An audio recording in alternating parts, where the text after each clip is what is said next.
আজকে আমরা যাদেরকে গ্রেফতার করেছি এবং ইতিপূর্বে আপনারা দেখেছেন ঢাকার বাইরে থেকে অনেকেই এসে ঝটিকা মিছিলে অংশগ্রহণ করছে। এটার পিছনে অনেকেই অর্থায়ন করছে এবং প্রত্যেকটা মিছিলে অংশগ্রহণের জন্য একটা সুনির্দিষ্ট টাকার পরিমাণও তাদেরকে দেওয়া হচ্ছে।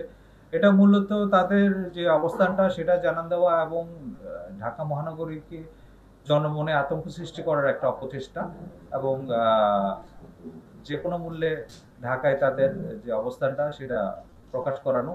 এটা বেসিক্যালি তারা যেটা করে, একটা মিছিল করে মিছিলের ছবি এবং ভিডিও তাদের সামাজিক যোগাযোগ মাধ্যমে ছড়িয়ে দেয় এবং তাদের যে তৎপরতা আছে, তারা যে সক্রিয় রয়েছে সেটা জানান। এটা আসলে গণগ্রেফতার বলা যাবে না। আমরা যে গ্রেফতারগুলো করছি একদম তাৎক্ষণিকভাবে ঝটিকা মিছিলে যাদের পাওয়া যাচ্ছে এবং সুনির্দিষ্ট অভিযোগের ভিত্তিতে আমরা গ্রেফতার করার পরে যাচাই বাছাই করে দেখছি তাদের পূর্বাপর যে ইতিহাস সেটা যাচাই বাছাই করে তারপর আমরা সন্তুষ্ট হলেই কিন্তু তাকে মামলায় চালান দেওয়া হচ্ছে। আর যে বিষয়টা এখানে আমরা দেখেছি যে ঢাকা মহানগরের বাইরেও বিভিন্ন স্থান থেকে এসে তারা মিছিলে অংশগ্রহণ করে চলে যাচ্ছে।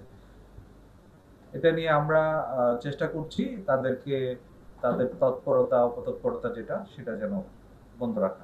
ইতিপূর্বে আপনারা দেখেছেন আমরা একদিনে 244 জন আর একদিন 131 জন এরকম ঝটিকা মিছিল থেকে গ্রেফতার করেছি এবং এই ঝটিকা মিছিলগুলো থেকে ককটেল বিস্ফোরণ করে জনমনে আতঙ্ক সৃষ্টি করার একটা অপপ্রয়াস ছিল এবং অনেককেই আমরা ককটেল সহ গ্রেফতার করেছি।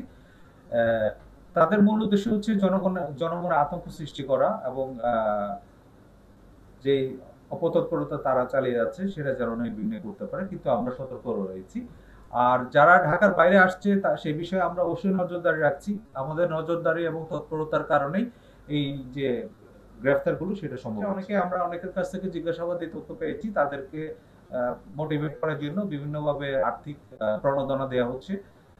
সেগুলো আমরা মাথায় রাখছি এবং যারা এই প্রণোদনাগুলো দিচ্ছেন, যারা আর্থিকভাবে সহায়তা করছেন, তাদেরকে আইনের আওতায় নিয়ে আসার জন্য আমরা কাজ করছি। এই পর্যন্ত এই বছরের একটা হিসাবে আমি আনুমানিক আমার 3000-এর মতো হবে। তবে আমরা যে গ্রেফতারগুলো করছি এটা অবশ্যই ঝটিকা মিছিলে যারা জড়িত আছে সেই মিছিলে সরাসরি অংশগ্রহণের অভিযোগে তাদেরকে গ্রেফতার করা হয়েছে এবং মিছিলের ঘটনাস্থল থেকে করা হয়েছে।